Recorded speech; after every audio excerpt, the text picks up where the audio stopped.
When you are so focused on measuring success, do you sometimes forget to feel success?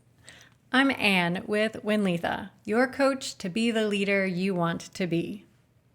In the last 2 months of a construction project, you are intently focused on targets.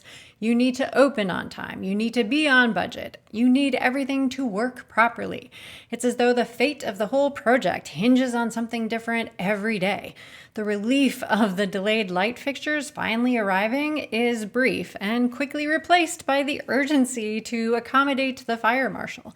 It's like pushing through an obstacle course to reach the end and get a medal if you get there before the clock runs out.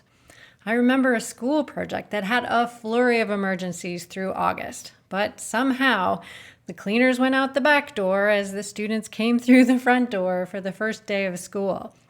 The dust hadn't settled literally or figuratively. It would be a while of negotiating change orders before we would see the full budget picture. And the punch list was full of thermostats to adjust and ceiling tiles to replace and window shades to install. But I took a pause and stood near the front door watching the parents and students see the building for the first time. And a boy no more than 8 years old actually came over to me and said that it was beautiful, and then said, "Thank you for building this for me."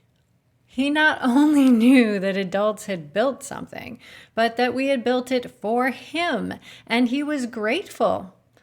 I shook his extended hand and with a frog in my throat said that it was our pleasure. I had been so focused on measuring success on paper that I had forgotten why I was doing it. A moment of connection with an 8-year-old is what reminded me that the true goal is to feel success.